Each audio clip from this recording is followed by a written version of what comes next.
La gauche est pathétique, ridicule, ils se contredisent, ça part dans tous les sens et ils ne sont même pas d'accord entre eux.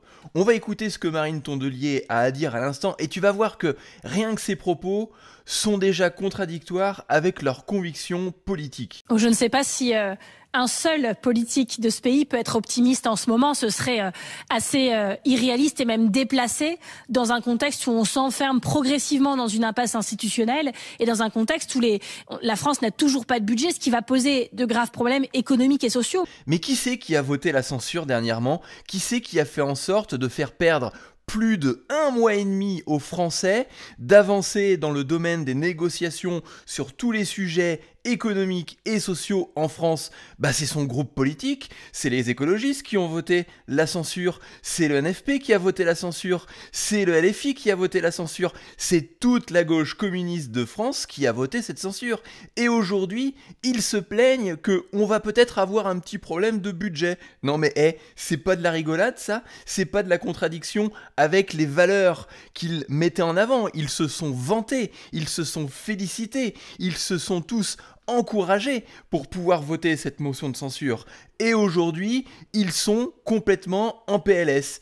Moi, je suis en lien avec des présidents de grosses associations qui ne vont pas recevoir leurs subventions, avec des salariés qui sont en cours de plan social et qui voient bien que l'État n'est pas en ordre de bataille. Faut bien comprendre que les subventions dont elle parle, c'est du vol qui a été fait auprès des Français qui travaillent, auprès des Français qui payent des impôts, auprès d'organismes, d'associations qui ne sont pas capables de s'auto-financer, qui ne sont pas capables de trouver un business model, entre guillemets, qui soit rentable. Et c'est partout pareil. Tu prends, parce que là on parle de Marine Tondelier, elle est dans le domaine de l'écologie, ils mettent en place des taxes toujours plus punitives auprès des Français pour aller financer des projets qui ne sont pas rentables. Construire des moulins à vent, aujourd'hui, ce n'est pas rentable. C'est subventionné dans la majorité des cas, et derrière le business model, il n'est pas rentable compte tenu du fait qu'il est dépendant d'une énergie qui n'est pas constante. De jour en jour, on va se rendre compte très rapidement que les appels à projets culturels, environnementaux sont bloqués. Mais ça tombe bien que les projets culturels ou les projets écologiques soient complètement bloqués parce que, je te rappelle, c'est eux qui ont bloqué cette situation. C'est eux qui ont mis cette situation dans la problématique que l'on a actuellement.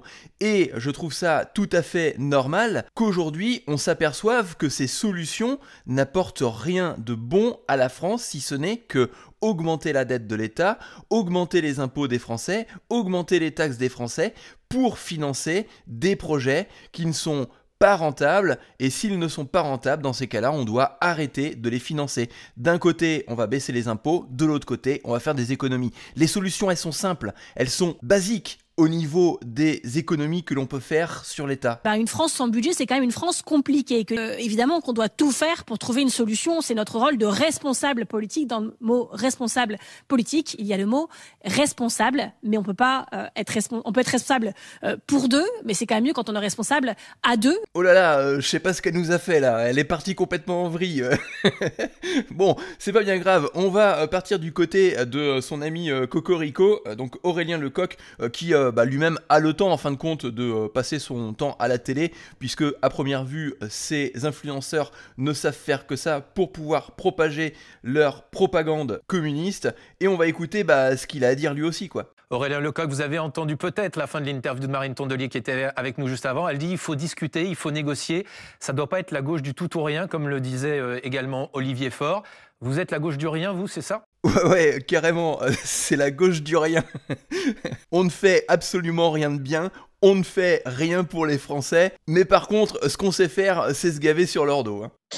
Non, écoutez, je crois que eux ont décidé d'être la gauche des miettes ou d'essayer de se réinventer une âme macroniste. Non, très sincèrement, tout ça est pas sérieux du tout. J'ai entendu effectivement la fin du propos de Marine Tondelier, dans lequel elle disait qu'elle voulait respecter la promesse du nouveau Front populaire. Eh bien, voyez-vous, la promesse du nouveau Front populaire, elle a été écrite, rédigée, signée par l'ensemble des partis du nouveau Front populaire. Ça s'appelle le programme de gouvernement du nouveau Front populaire. Alors, comprendre dans ce programme le nouveau programme communiste qui te prive de tes libertés et de ta richesse. Dans lequel il y a par exemple l'abrogation de la réforme des retraites, l'abrogation Ça ne veut pas dire un petit aménagement à la marge, une petite tambouille avec Emmanuel Macron, ou Mais pire. c'est ce qu'ils sont en train de négocier, non? Ils ne sont pas en train de négocier l'abrogation, je vous le confirme, puisque maintenant ils négocient simplement une suspension qu'ils n'auront pas. Donc, Marine Tondelier vient de dire négocient... abrogation. Hein. Tu vois, ils se sont même pas concertés dans les propos qu'ils devaient donner. Ils se sont pas dit, bah attends, tu vas dire quoi toi? Ah, t'as dit ça? Ah mince, finalement, je pensais dire ça. Non, non, non. Le gars, il découvre ce que sa copine écolo vient de dire précédemment, quoi. Eh ben, peut-être, mais Olivier Faure, lui, de son côté, ne parle pas d'abrogation, il parle même plus de suspension, il parle de changer de système de retraite. Ça veut dire quoi, changer de système de retraite? J'alerte, il n'existe qu'un seul autre système de retraite que celui que nous avons actuellement par répartition. C'est un système par points ou par capitalisation. Attends, Cocorico, tu sais pas compter. Là, tu viens de proposer répartition à points et capitalisation. Pour moi, ça fait 3 solutions possibles. C'est-à-dire un système de retraite qui avantagera les plus riches qui sont en capacité d'épargner et qui désavantagera tous les autres. Mais tu racontes encore n'importe quoi. La retraite à points, tu es en train de dire que c'est la même chose que la retraite par capitalisation. La retraite à points, c'est tout simplement une forme déguisée de la retraite par répartition, où le gouvernement est encore gestionnaire de la retraite des Français, donc ça veut dire qu'on va se retrouver dans un système communiste, et qui va pouvoir en même temps changer la valeur du point quand bon lui semble. Un petit peu comme il a changé les règles du jeu pour la retraite par répartition. Donc Cocorico raconte encore une fois n'importe quoi. Il prend à son avantage et essaye de faire un cas simple, une généralité. C'est un recul majeur et historique de la part du Parti socialiste qui visiblement n'en finit pas de retourner sa veste et d'être une véritable girouette. À un moment, il faut respecter les électeurs. Nous avons été élus pour une chose. Alors, élu de façon minoritaire, c'est pas toi qui décides ce que tout le gouvernement doit faire. N'essaye pas de te prendre le melon à ce point-là, Cocorico. Déjà, tu ne sais pas compter. 2, tu mens aux Français. Et 3, tu veux avoir les pleins pouvoirs. C'est pas la politique d'un autre temps, ça? Très clair. C'est mettre un terme à la politique de violence sociale des macronistes qui ont jeté des millions de Françaises et de Français dans la pauvreté. Pop, pop, pop, s'il y a de plus en plus de pauvres en France, c'est de la faute de l'État. C'est de la faute de l'État qui déresponsabilise le Français face à des situations problématiques. T'as un problème? Attends, bouge pas, il y a une subvention. T'as un problème? Attends, bouge pas, il y a la CAF. T'as un problème? Attends, bouge pas, il y a le RSA. Voilà ce que la France a mis en place entre les mains des Français. Mais à aucun moment, la France a appris aux Français à gagner de l'argent. À aucun moment à l'école, on t'a appris à compter pour pouvoir faire grossir ton patrimoine. On t'a appris à compter pour faire tes comptes et ne pas être dans le rouge à la fin du mois. À aucun moment la France t'a appris à t'exprimer. Ils t'ont appris à lire et à écrire simplement pour remplir des formulaires administratifs et toucher ton RSA. Si demain la France commençait à donner une culture financière aux Français, nous aurons forcément moins de pauvres et de plus en plus de riches. C'est ça ce que la France a mis en place aujourd'hui. C'est de la pauvreté assistée. Et à la place de ça, nous avons des gens qui se réclament du nouveau Front populaire sans consulter leurs partenaires, qui vont boire le café et manger des petits gâteaux tous les 4 matins avec Monsieur Bayrou. Ouais, c'est vrai, le Bayrou, il mange bien. Hein. Bientôt, je pense qu'il va pouvoir concurrencer Larcher. Monsieur Macron, Monsieur Lombard, et qui à la fin n'obtiennent rien. Parce que je termine là-dessus, mais juste le rappeler.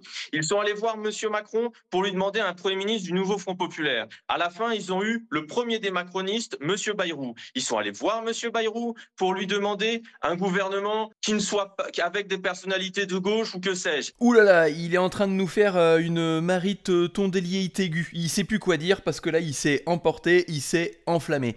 Je te le dis, on n'a pas le cul sorti des ronces et il est temps de faire bouger les choses. Rejoins le combat en exprimant tes idées. Rejoins le combat en transformant tes idées en revenus. Et ça, tu peux le faire grâce aux réseaux sociaux. Tous les jours sur cette chaîne, je te montre que tu peux le faire. Je suis pas plus intelligent qu'un autre et pourtant, sur cette chaîne, en l'espace d'un mois, on a fait plus de 1000 abonnés. On a décroché la monétisation pour pouvoir commencer à rentabiliser nos idées et je te montre mes statistiques quotidiennement pour te motiver. Tu n'as que 2 choses à faire. La première chose, c'est de t'abonner au canal Telegram. Tu as un lien qui se trouve juste en dessous dans lequel tu vas pouvoir retrouver mes astuces, mes conseils, mes idées pour t'aider à rémunérer tes idées. Et la deuxième chose à faire, bien évidemment, c'est de t'abonner. Comme ça, tu vas pouvoir accéder à 2 playlists majeures. La première playlist qui va te permettre de découvrir comment est-ce que tu peux monétiser tes idées. Et la deuxième, tu vas pouvoir rejoindre les créateurs de valeur